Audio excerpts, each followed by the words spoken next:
You're listening to the Fertility Docs Uncensored podcast, featuring insight on all things fertility from some of the top-rated doctors around America. Whether you're struggling to conceive or just planning for your future family, we're here to guide you every step of the way.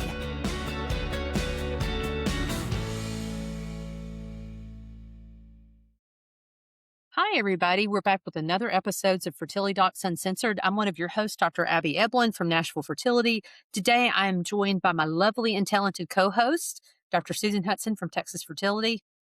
Hello, everyone. And Dr. Carrie Bedient from the Fertility Center of Las Vegas. Hello. How's it going? Great. And we're really thrilled today. We have a very special guest, Anne-Marie Pereira. She is a fertility and well-being therapist, and she is located physically in Portugal. And we have never had a guest from Portugal before, so this is very exciting for us. And today we're going to talk a little bit about emotional and subconscious aspects of infertility.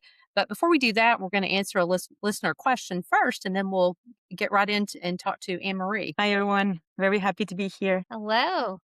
We're excited to have you, and we love to have our guests from all over the world. We have listeners from all over the world, and infertility happens everywhere, 1 in 8 couples. So we want to make sure that everyone is getting good, solid information no matter where they are. Amazing. Where are you based in Portugal? So I'm very close to Lisbon. Have you lived there your entire life? No, actually, I was born in France, Portuguese parents, but I was born in France, in Bordeaux. And a few years ago, I decided to come back to the roots. So now I'm in Portugal, back in my original country. So what are things that people do in Portugal that maybe we wouldn't in the United States understand or know about? And I'm alluding to, I had a friend recently that went to Portugal, and she hiked on the Camino, is it Camino Trail or? Oh, are you talking about Camino de Santiago, maybe? Yeah, Yes? yeah. And I'd Okay. never really heard of that before. Actually, the one you're talking about, I did it last year, the year before in November. And it's a hike that goes through Portugal, Spain, and France. So you have different routes you can take. And it's a very, very nice and quite a challenging thing to do. But that's something that's amazing. And doesn't it go over most of your country along the coast? Is that right? The trail? Yes. And then you have different trails, ones that are easier, ones that are more difficult. The French one is quite tough. I haven't done this one. I did from Portugal to Spain. It's a very personal experience. I recommend it. It's really cool. I went just with one. Most of the way you backpacked, right? Yes. Did you stop along the way, or did you camp out along the way, or? So we camped every day, but I had 10 kilos on my shoulders, and we had to have everything we needed throughout the 6 days that we were walking 20 kilometers a day. So it was quite a challenge, but it's amazing. It's a really great experience. And we were not ready, but the mindset did everything. So it's really like just deciding to do the thing and go. Yeah, I can't tell you how I did it now because I don't know, but we made it. We went there just with one friend.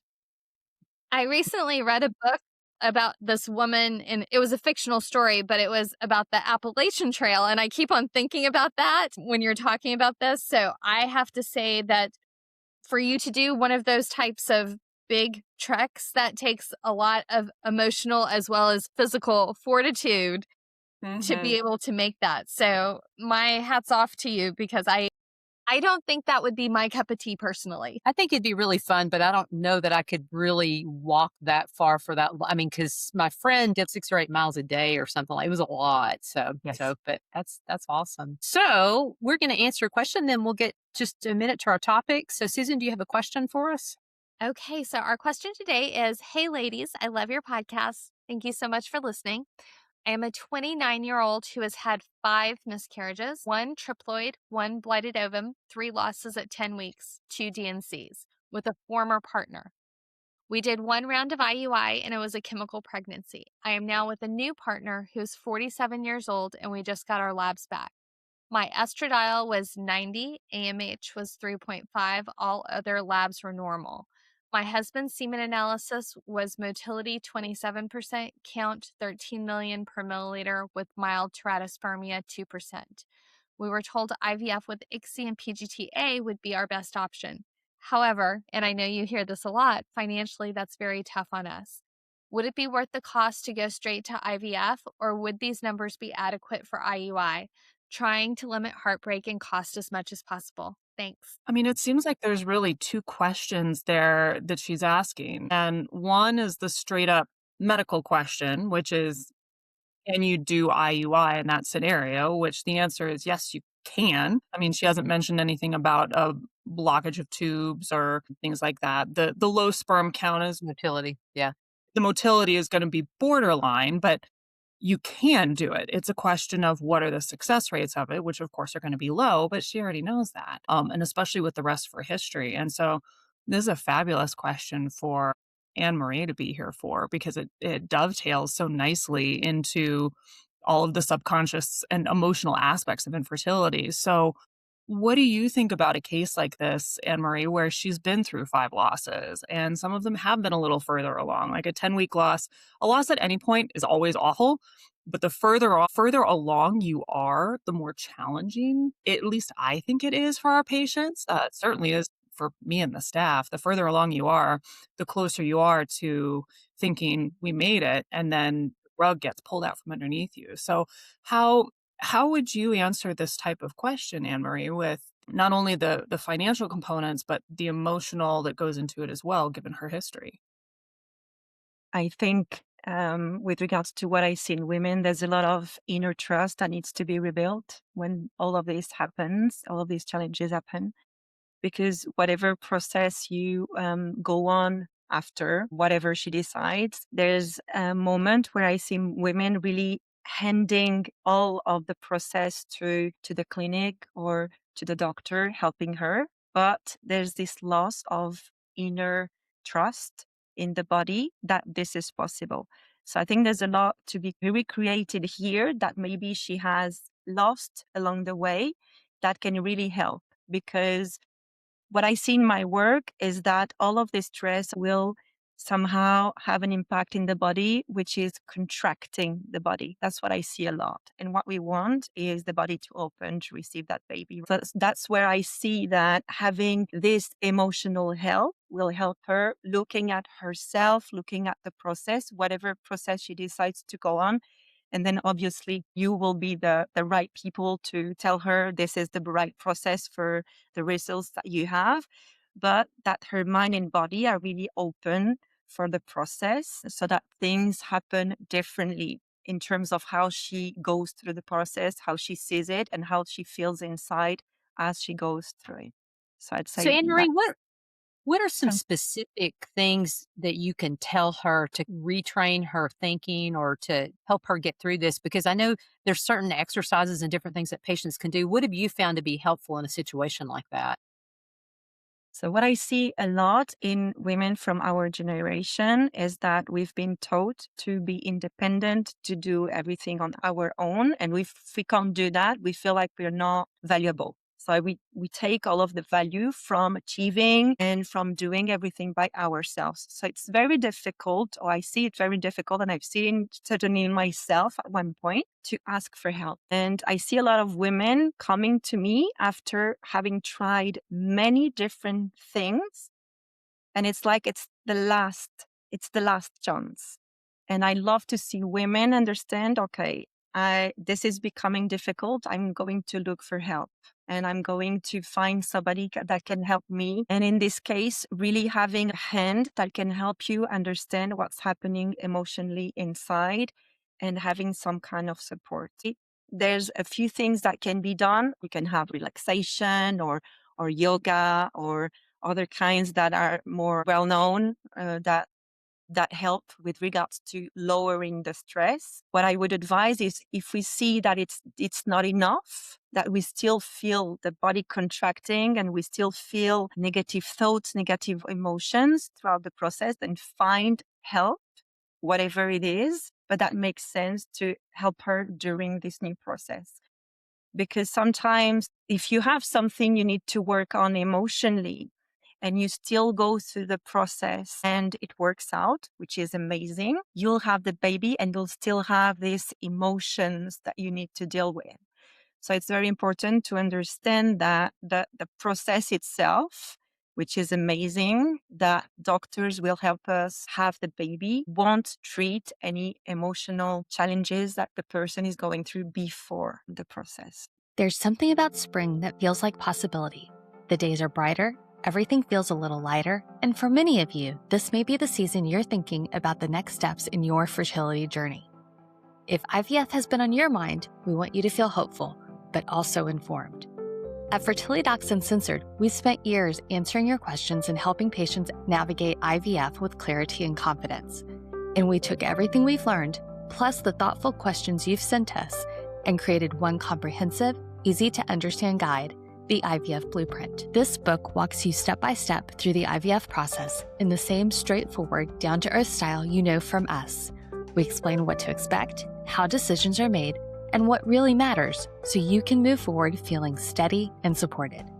Whether you're just starting to explore treatment this spring or you're already in the middle of it, the IVF Blueprint is designed to help you feel empowered every step of the way.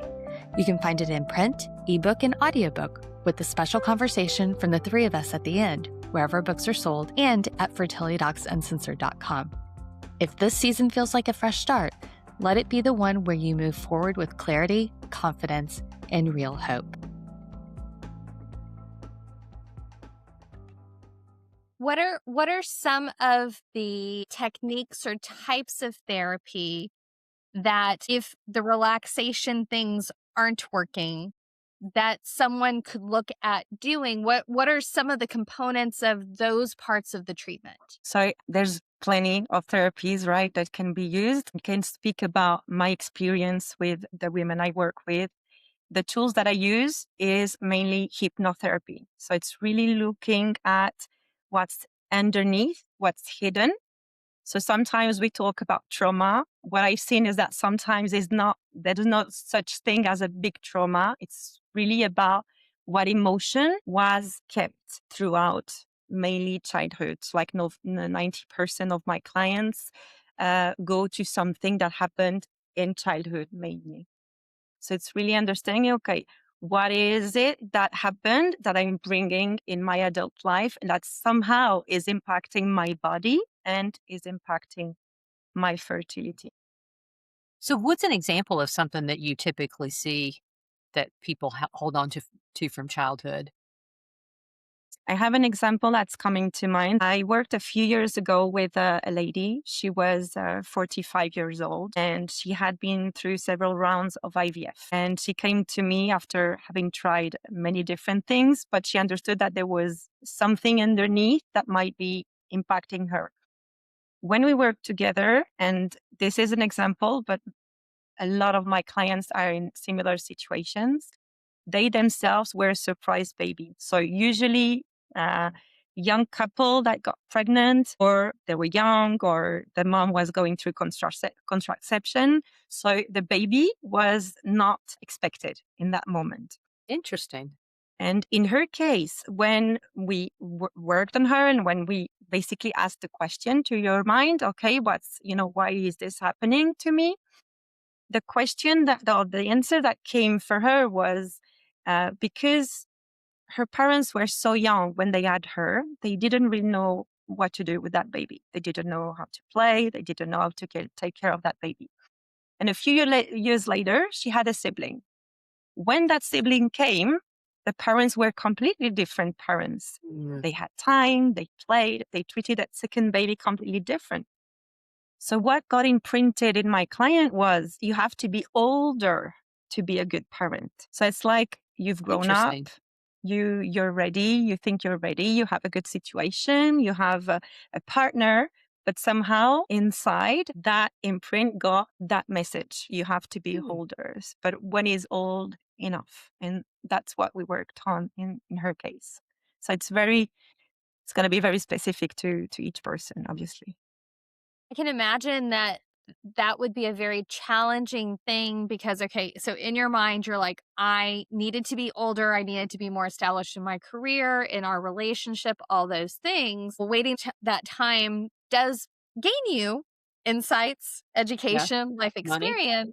But it also, time is not our friend when it comes to the ovaries. And to be faced with something you want so deeply in your heart, that is at odds with something that was imprinted in your brain as a young child, that conflict can cause, and not even to be aware of that conflict, not even to know that I had this idea, but now it's in conflict with me wanting my ovaries to do what is a challenge to do, can even escalate the emotional roller coaster that patients have when they're going through fertility challenges. So, how do you approach it with patients who they want to do absolutely everything? And I couldn't put a number on how many patients come and sit in front of me and say, I will do anything you tell me to do if it will increase the chances. And it's very easy, relatively, to give the statistics on these are your success rates if you try naturally versus if you try with an IUI versus IVF with an egg donor, whatever it may be. And this is what you need to take with your folic acid supplements or your CoQ10 or things like that. But when it comes to the psychological aspects, that's much harder because there's not a success rate that you can pin on that. And it's going to be very different from person to person. How do you approach your patients who are exceedingly logical and numbers and data driven when they come to you and they say, I want a baby and it's not happening and make this happen? How do you deal with those types of patients where you don't necessarily have those numbers? Yes, I understand what you mean. And truth is, there's not one type of client that comes to me.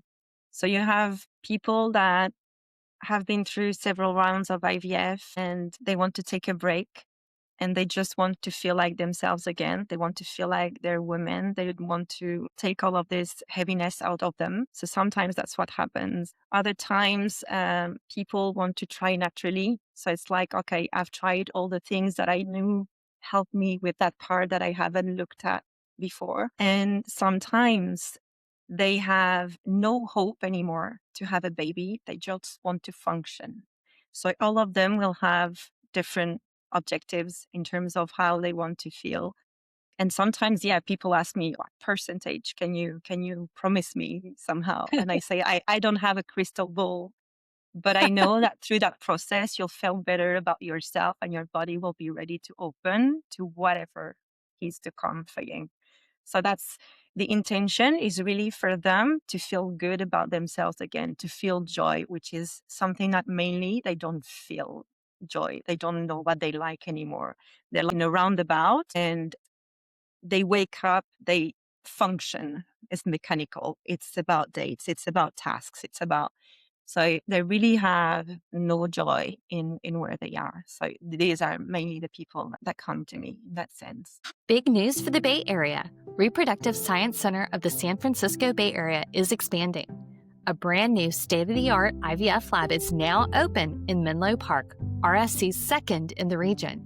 With advanced fertility treatments, a high success rate, and flexible financial options, RSC helps hopeful parents take control of their family building journey. Visit rscbayarea.com to schedule your consultation. RSC is proud to lead the way in West Coast fertility care. How do you find that a woman's emotional well-being during her fertility journey potentially impacts her emotional journey during pregnancy or even in the postpartum early childhood years? So what I've seen is that the female body will use moments of hormonal shift to bring to the surface things they don't want to look at. So usually that can happen monthly, obviously, in some cases, but usually so you have adolescence, Yes. so puberty, then you have everything that's around getting pregnant or doing a process that impacts your hormones. And so postpartum, and then you have menopause later on. So it's like everything that you've put into the drawer and you don't want to look at. When there's this hormonal shift, we can't really hide it anymore in the same way we've been doing for the past years or whatever. So what I see is that these are moments where the body will bring everything that we haven't wanted to look at to the surface. That's why sometimes these are very, very emotional and quite challenging moments for some women.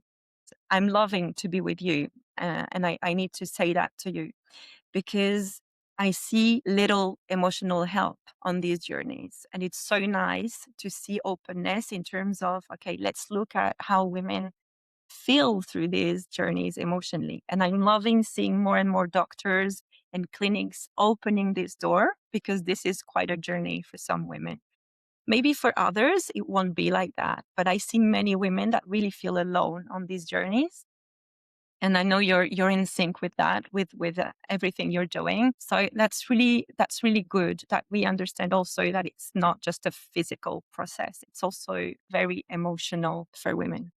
So, Anne Marie, for well meaning clinicians like us and like other practitioners that see our patients, what can we do? Obviously, we're all, I think, fairly quick to refer patients for mental health therapy, but what can we do from our perspective to ease the process a little bit from patients that have had continual lack of success and infertility before they even see their mental health professional or as they're seeing their mental health professional? I think there's two things you can understand with regards to the process. Either the person has been through many different processes, but somehow the body is not responding. So I think that's clear guidance that there's something that has nothing to do with how the body functions, but there might be something else why the body is contracting and not letting the process actually work. What I've understood from talking to a few clinics here in Portugal is that sometimes there's a lot of emotions that come through the process that apparently have nothing to do with the work you've been doing with the person. So let's say the process didn't work or a step in the process was challenging, but then there's like, let's say a burst of emotion from the person you're working with that apparently has nothing to do with the process. It seems like something else has been brought to the surface that has nothing to do with the process. This is also something that I've seen that shows that there's something really emotional that is brought to the surface because of these hormonal shifts or whatever the person is going through right now, which can be outside also of the process. But these also are indications that maybe there's something more emotional that needs to be looked at and that can help her go through the process differently. How long do you find that patients work with you? Do they start before they begin with fertility treatments? Do they continue for months after? How long do patients tend to need to stay with you to work through all of this before they're at a point where they can continue the work on their own? So the whole intention of my work is for them to become independent quickly. So I like to work with women for 90 days for all reasons, because of the fertility process of the 3 months, because also every 3 months, most of the cells of our body have renewed. So we can do a very good work, 90 days emotionally. So that's the period that I work with women. Sometimes women want to keep on having some kind of follow up because they feel they need somebody to go along with them. But the main intention is for me to have a whole different conversation with them 90 days from now. So the intention is really for them to get to understand themselves better, look at what they're going through, their body, themselves very differently in that period. It's kind of like an emotional REM cycle, like a sleep cycle. That's very interesting. In fertility, we often have two patients, and those two patients are often not on the same emotional journey. They both have their own emotions, but they may not be in tandem with each other.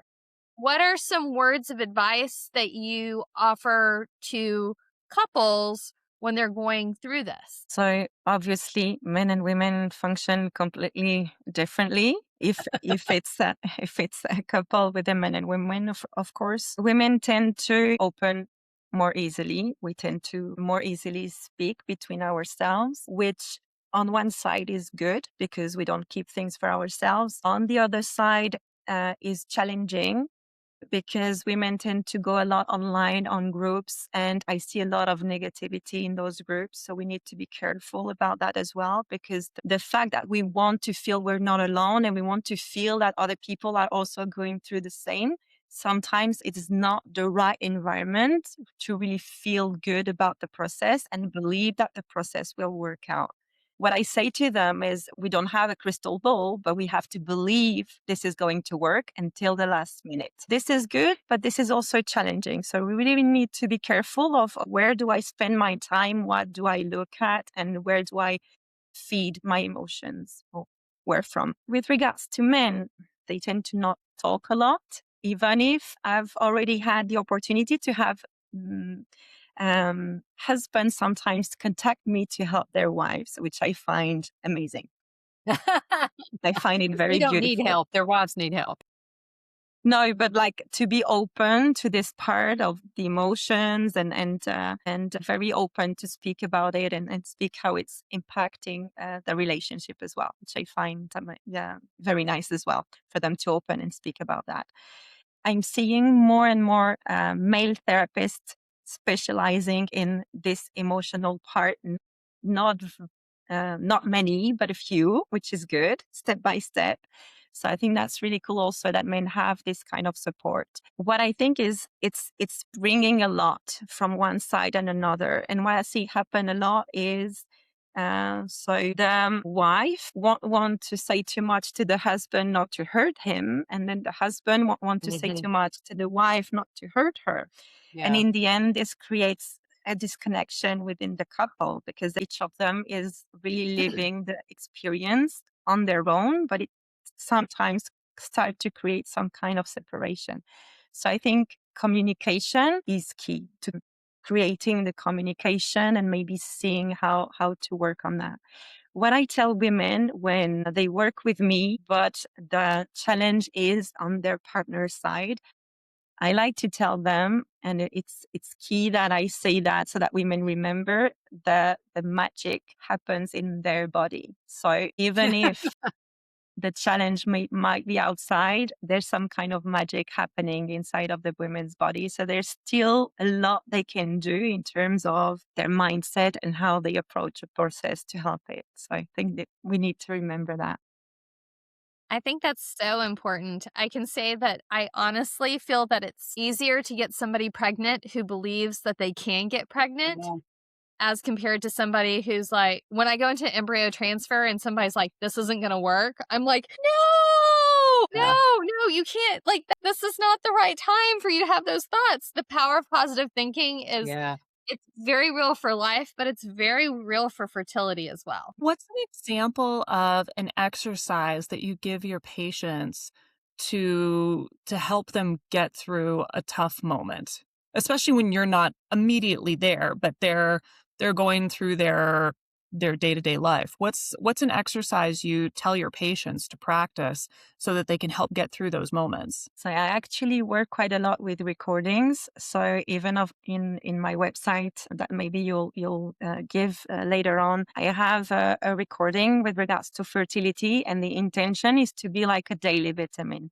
So I think that even if you're going through a challenging moment, having those 5 minutes that are for you, and when you're hearing things that give clear instructions to your body. Okay, this is what I want to feel. This is what I want my body to do. I want to be open to this process. In other words, obviously, but to give this vitamin to your mind and body every day, I find is a really good thing.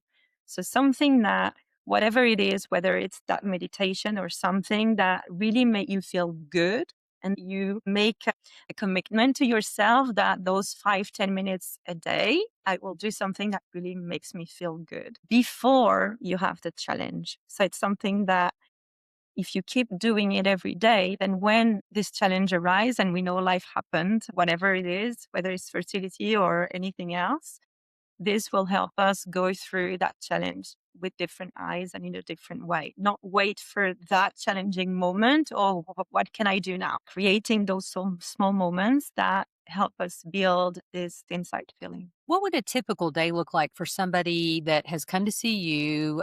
You're starting to unpack all the things that they're that are really upsetting them. I think this is great that they have a meditation that they can think and try and help them get through the day. But are there some other things throughout the day that you would have them? Because some people, if they're really depressed or really anxious, it's just like you said, it's hard for them to go from hour to hour. What are some other things throughout the day that they can do, sort of as like a schedule? My intention is to get them very independent with regards to their emotions in 90 days. And it's also to get the process as simple as possible, because it's already very complicated. There's already a lot to do, a lot to think of, a lot on the calendar.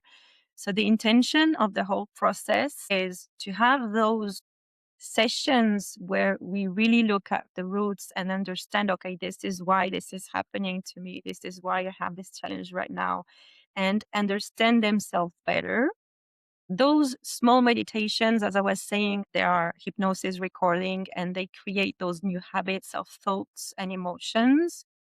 And anything that they can fit in. But again, the intention is to be simple. It's the process to be simpler than it was, to reconnect, anything that can help them reconnect with themselves.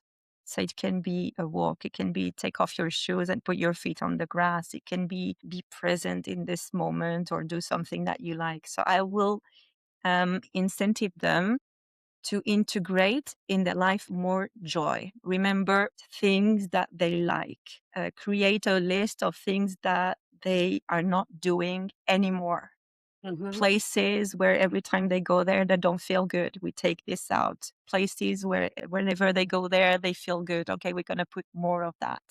But with the intention to be simpler. Because if I come in with a process that you already know how it is, right, with your clients, and I tell them you have to do this and that, and then you have Yeah. to add this thing and that Overwhelming. other thing, this is not going to work. So the intention of everything that I do is to simplify everything. I think we could use a lot of simplification in all of our lives. I sometimes sit there and I'm like, what I love about going on vacation is the simplicity.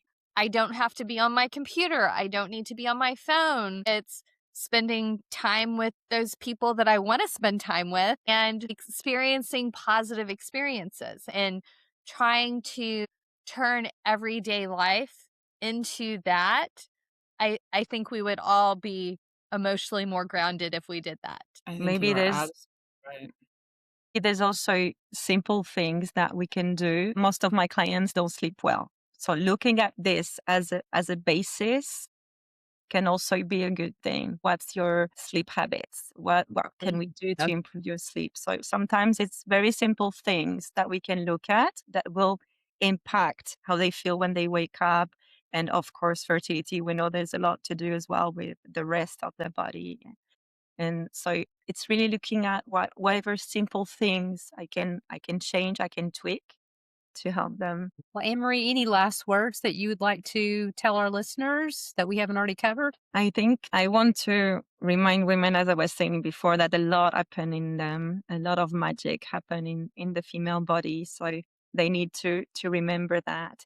And that sometimes it doesn't need to be so complicated. Maybe trying to bring some joy, trying to remember, okay, before this process, what did I like to do? I have a lot of clients that go back to painting, to dancing, that they have put on the side because all of the stress of the process. So maybe those 5 minutes that I can bring something that make me feel good. I guess this is something that is very simple, but I can change completely how they go through the process. So I'd say this is a really good thing that they can start to do. Wonderful. Thank you so much, Anne-Marie. It gives us and our listeners and our patients a lot to think on and focus on and hopefully make our lives a little simpler and happier in the meantime. Thank you very Thank you. much for the opportunity. To our audience, thanks for listening and tune in next week for more. Also, be sure to subscribe and leave us a review. We'd really love to hear from you.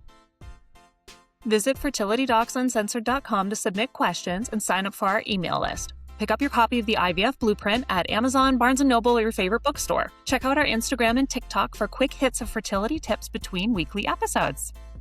As always, this podcast is intended for entertainment and is not a substitute for medical advice from your own physician. Subscribe, sign up for emails, and we'll talk to you soon. Bye.